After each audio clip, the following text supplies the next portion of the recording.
While we were visiting with the students at Southwest College of Naturopathic Medicine, we asked some of them why they decided to become a naturopathic doctor. My mother was diagnosed with debilitating diabetes, and she was under allopathic care, and I just began to see the progression of the disease,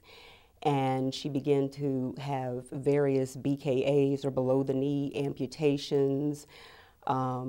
sepsis. She had a decubitus ulcer, a bed sore that was 7 inches deep, and I just remember thinking that in the allopathic world, it just seems like she could have received just better treatment. So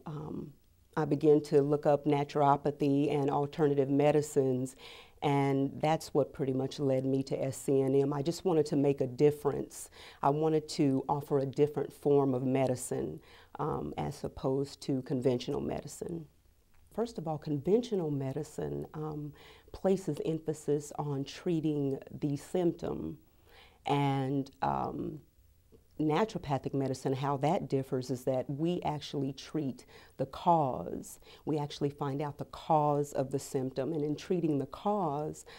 in many instances, the symptoms will take care of themselves. Lots of times we've all been to physicians and we've gone in with various types of ailments and come out with prescriptions for various types of ailments, but naturopathic medicine goes just a little step further. We actually focus on treating the cause, and if we can get the total man healed from the inside out,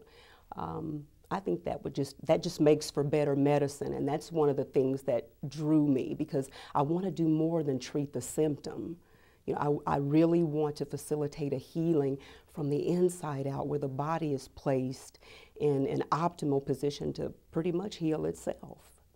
My story, like many of my classmates that I met, is I was sick when I was in my young 20s and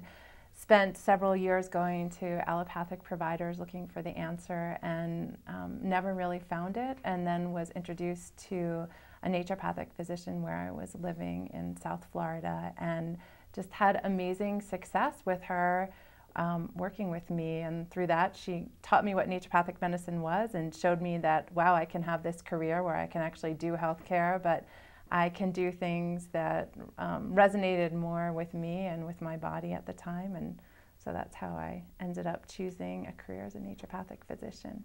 Since graduating from naturopathic medical school in 2004, I practiced for 1.5 years, all the while I was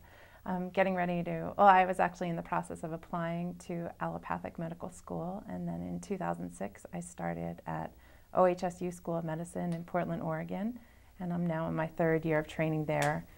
in basically my first year of clinical training, so I spend most of my days and nights in the hospital working through my different clerkships. I hope to practice as a colorectal surgeon and then bring my training, specifically my training in nutrition, and then bring pre- and post-operative support to my patients. You know, I'm still a student in allopathic medical school, but I will say that my naturopathic medical education informs my behavior on a daily basis with patients, because I was really trained to walk into the room and to see the whole patient, to consider not only what's going on physically, but what might be going on mentally, emotionally, spiritually. And that's something that's very intuitive to me at this point, because it was drilled into me from literally from my first day of naturopathic medical school. And so I think I bring that to all of my patients. Secondly, I think though I'll have time constraints as a surgeon, we don't spend that much time in clinic, I am always interested in how did you get here and how can we make sure that you don't get here again. So I think a lot of times surgeons are amazing at solving the problem. They cut it out, and a lot of times people get better, and it's a miracle. But we don't always take the time to look at how did you get here. And so I hope that I will have the time to do that, and if I don't have the time to do that, that I'll be able to send my patients to all of my fabulous colleagues and figure out how can I not see this patient in the surgical setting again.